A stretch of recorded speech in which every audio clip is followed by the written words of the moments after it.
Guys, welcome to this week's podcast episode. And I've got a fantastic guest for you today, Matt O'Neill. He is the host of the Good Mood Show with Matt O'Neill. And Matt and I actually go a long ways back with Tony Robbins' Day with Destiny 6 years ago. So I know a lot of his story and his journey in real estate investing. He's grew in that. And now he's doing this, helping individuals with state and with performance and with mood. And it's going to be a fantastic conversation. So I'm happy to welcome Matt to the show. Welcome, Matt. Hey, my date with Destiny brother. What's happening, man? It's so cool to connect with you again. Yeah. Yeah. I remember, 6 years ago, we were talking backstage, and it's amazing how fast time flies. And it's great to see you doing this. And so talk about, for the audience that doesn't know you, talk about your journey and how you got to start your show. Yeah, so I really want to bring as much value as possible. And I know people are coming to your podcast to learn how to live the most abundant life they can, to be financially free. And what I learned, I actually learned this from Tony Robbins. He said that you think that being hard on yourself is helping you succeed and achieve more. A lot of times doctors are really driven people. They say, I'm my own worst critic. No one's harder on me than I am myself. And we think that's a good thing, like it's a badge of honor. And what Tony taught us was that actually you're really successful in spite of how hard you've been on yourself. And if you weren't as mean to yourself, if you weren't as hard on yourself and you felt really amazing, your success would go through the roof. He's like, right now, it's like you're trying to run and you got this giant parachute of you being hard on yourself holding you back. And he said, as soon as we start being kind to ourselves and nice to ourselves, we cut all the cords of that parachute and we run 10 times as fast as we ever have. And I heard that at a business mastery, a Tony Robbins business mastery event. And that idea just shook me because I'd always been really hard on myself. When I was a kid, I was really hard on myself. And I needed to get really good grades. And then when I got into my career, I was really hard on myself. And then I was really hard on everyone around me. Like nobody could live up to my standards, right? And I was kind of driving everyone away. I was wedging everyone away from me. And this, if you're anyone that resonates with that idea that it's lonely at the top, it's probably this idea that you're being too hard on yourself and too hard on those around you, because it's not lonely at the top. You can actually bring tremendous connection and relationships with you to your success, and everyone can win with you. And it could be like this incredibly joyful, connected occasion. So what I teach now is what I learned. And so let's just talk about why this is true. So Christopher, on a day that you feel really bad, like let's say you got in a fight with someone you love, and you made them cry, and then now you're really upset. Like when you feel really bad, how good are you at your job? Well, your mood affects your performance, so not very well. Yeah, when I feel bad, I do really bad. If I get in a fight with my wife, Katie, I can't get anything done, right? Like, well, that's kind of how it is when we're getting in a fight with ourselves about how we're not doing enough. We make ourselves feel bad, and then our performance it suffers. It doesn't help it. So the flip of this is like, dude, on a day when you feel on top of the world, like at a Tony Robbins Date with Destiny event, when he's blaring that great music and we're all jumping up and dancing, and like when you feel on top of the world, what can you accomplish then? Then you can you feel like you can accomplish anything. Anything. Like when you feel amazing, you're like, I can do anything. And so my podcast is The Good Mood Show. And the book that's coming out this year is The Good Mood Revolution. And I teach a framework I call the progression of moods that takes you from the lowest bad moods, which guilt is one of the two lowest bad moods, this idea that I need to punish myself because I'm not good enough, all the way up to the highest good moods, joy, love, peace, excitement, gratitude. And the longer we can stay at the top of that map, and the more we can clear out all the bad moods at the bottom of that map, the more joy, success, happiness, fulfillment that we can have in our lives. And that's what I'm really passionate about. Yeah, and I love this idea because you talked about state and physiology and mood. So how did those three intertwine? Is there a difference between state and mood, or elucidate that for the audience? Yeah, so Tony Robbins teaches state before strategy. And he's like, there was a great line. I used to have it right here on my whiteboard in my office. And the line said, when I don't know what to do, I know exactly what to do. Get myself in a powerful state, beat my chest, do a couple push-ups, do a couple jumping jacks, feel powerful in my stance and my physiology, and then my mind will follow. And that is different than mood. But I do talk about changing into a powerful state in my book on how to conquer fear. So when we feel fearful, worried or anxious, or like what's going to happen, we start to like get into a small ball. We shrink ourselves. When we're afraid, we're like protecting ourselves. And the smaller we get, the smaller we think.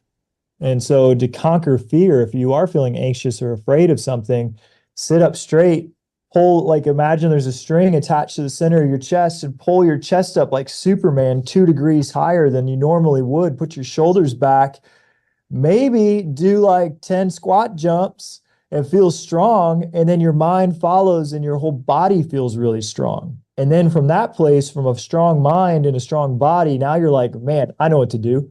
I know exactly what to do. This is how I conquer this. I've become more powerful than my problem. The problem used to look bigger than me, but I just got bigger than my problem. And when I'm looking down on it, it looks really small now. And that's easy to solve. But that is different than mood. Yeah. Because there's lots of different moods, right?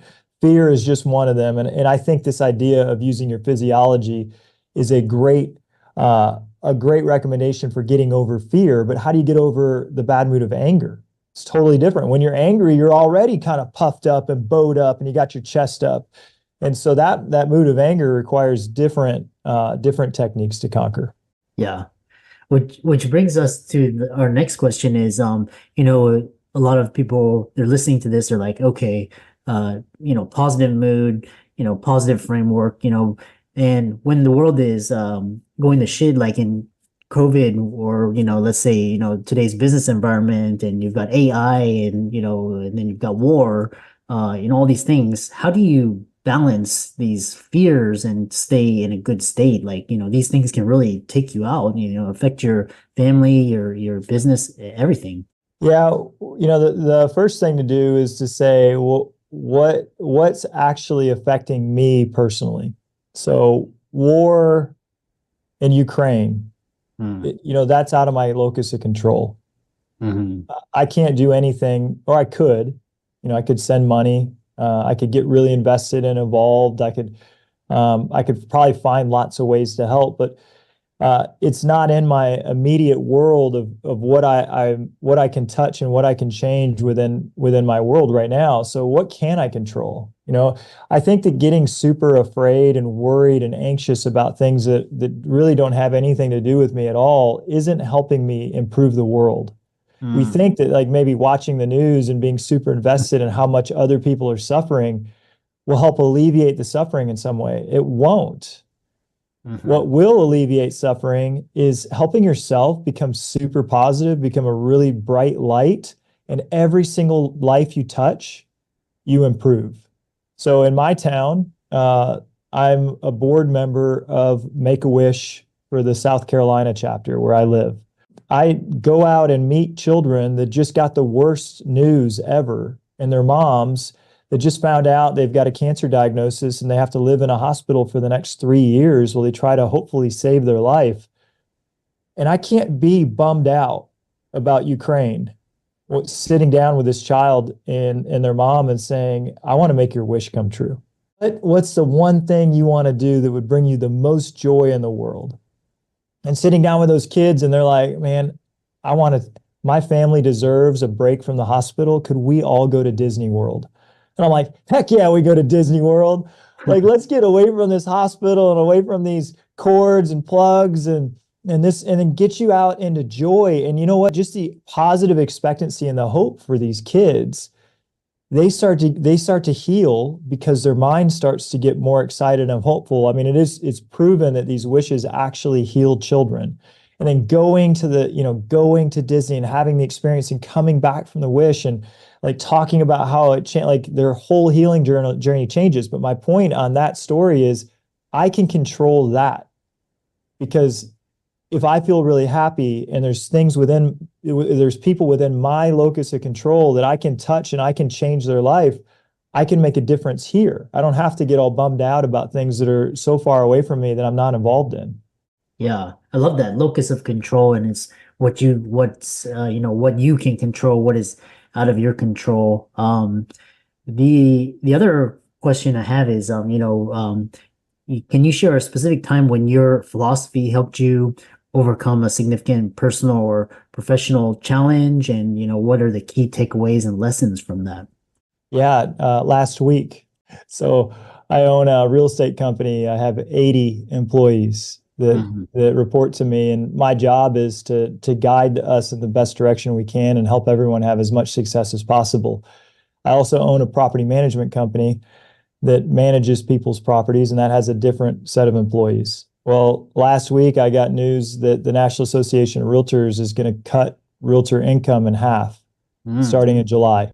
And so all the people under my care have just taken a 50% pay cut, but they still have the same mortgage and the same, utilities and the same food costs and the same things that they've been trying to make it on their current pay structure. So, Mm. that was on Friday. I got that news, Hmm. and I could choose to spiral and despair and and sadness and grief and anger and frustration and fear and all these negative feelings.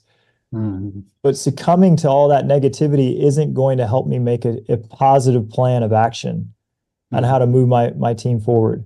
So in the face of fear, what I said earlier is you have to rise up and make yourself powerful. And from a powerful place, you can come up with powerful ideas and powerful actions. And so I created the 5-step plan right next to me here. Yeah. And I said, hey, if we're going to lose 50% of our business, 150 million in transactions, I just need to make up 150 million in transactions. And I got 3 months to do it. And Hmm. so we're on my 5 steps. We're going to increase our seller business. Maybe I can increase that by 50 million a year. We're going to increase our commercial real estate business. Maybe I can increase that by 50 million a year. Hmm. I can hire and recruit and train more agents, maybe 20% more people than I'm currently working with. And I can look at my P&L. And so tomorrow, my wife and I are going through our profit and loss statement, and we're saying, hey, which costs are non-essential that Hmm. we could do without, so that maybe we don't have to make another 150 million in sales. Maybe it's only 100 million in sales. Hmm. So that's the plan. But I had to be strong in order to see these other possibilities as solutions. In a crazy way, my property management company last week as well, our biggest client that was responsible for half of the revenue, said, Mm. hey, we're going to bring property management in-house. And so Hmm. I met with my team on Thursday, and I said, hey guys, we just lost our biggest account. We're going to lose 20,000 a month unless Hmm. we find 200 more units to manage. Hmm. And I said, we can't lose 20,000 a month for that long. So I'm going to give you guys 2 months to figure it out. You have 2 months to find 200 more units. And I'm like, I don't want to let anyone go. I want us to figure this out. And I also told the team, I said, hey, if anyone wants, I'll give you a 2 month severance pay right now, and you can just jump. Hmm. No one took the severance. They all said we're going to commit to figuring it out.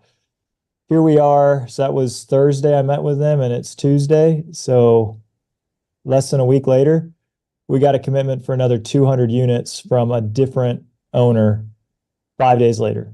Mm. So, I mean, it's divinely guided, right? Like I have a lot of faith. I know that God's always looking out for me, but I also think God doesn't help those who don't help themselves. And so when we're faced with a big challenge, we can shrink and get upset and angry and frustrated and fearful and all those things, but they don't help us. What we need to do is get really strong and start to say, well, what can I do? What action can I take? And there's always going to be solutions if you're resourceful. Yeah, yeah, I love that. It's all about resourcefulness, and it's a lot of from the trainings that you've taken. It's really shown, and you apply it. So it may, and you know, your show is growing as well. So that's another way. I love this conversation, and I think people you know, really need to check out Matt's his channels. He's got a lot of good stuff, YouTube as well. Kind of talk about, you know, last 5 minutes or so, this legacy of joy, and you know, what's the most important lesson about happiness and good moods that you want to pass on to your children and your listeners? Yeah, if you're listening right now, just I didn't know this when I was younger, but happiness is completely a choice. And I know that sounds cliche to say, or maybe even not true, but it is. Your happiness is completely within your control. You're the only one with your hand on the happiness dial. No one else is turning it up or down other than you. It has nothing to do with what's going on in the world. As I just explained, my world like completely got set on fire last week, right? Like, Mhm. you know, losing half of the revenue, losing half of the revenue in two different companies, like massive crises in my world. And you don't have to succumb to stress and worry and upset and unpleasant feelings. Like my wife prayed last week and she said her prayer was, God, we ask that you give us peace in our hearts and that you allow us to cherish the paradise of the life that we get to live right now, even as we figure these challenges out. And a beautiful prayer. My wife is an incredible woman, and that prayer came true. You know, we chose to this weekend go for walks with our kids. We took them on a bike ride out to a Mexican restaurant, and you know, we had a date. We went on a date. We went to the movies. We saw Dune 2, and it was great. We just totally disconnected from, you know, what was going on, and you know, my wife and I had a meal together. And so you can choose to be happy even as life throws curveballs at you. And if I had anything I wanted my kids to take away, or you listening to this episode to take away, it's that happiness is a choice. Now, how do you choose it? It takes a tremendous amount of training. You know, to understand that you can choose to be happy in the face of challenging emotions or challenging situations takes a lot of training. So I encourage you to check out the Good Mood Show podcast because we talk about it every week, how to choose happiness in the face of challenge. Yeah, yeah, I love that. And you know, this kind of a bonus question is you've taught actionable strategies, and what's one simple tip people can implement to improve their mood? Yeah, my favorite one is the journal. And I got three small things I do every morning in my journal. And I'm just going to tell you because it's the one thing that can reset my mood more than anything. But when I grab my journal, the first thing I do is I think of three things I did well the day before. Mm. I've been doing this for a decade. Every morning I grab my journal and I just say, one, two, three. What are three things I did well yesterday? The reason this is so important is that your brain is always saying, oh man, Matt, you've messed that up. Oh, I can't believe you said that. Oh, dude, you could have done that better. Well, our brain's constantly trying to get us to improve. So it's always showing us where we're falling short. Well, I need to tell my brain that I'm pretty freaking good too. So every morning I'm like, well, hey, I did that great. Hey, I made that person smile. Hey, I made my wife coffee yesterday just the way she likes it.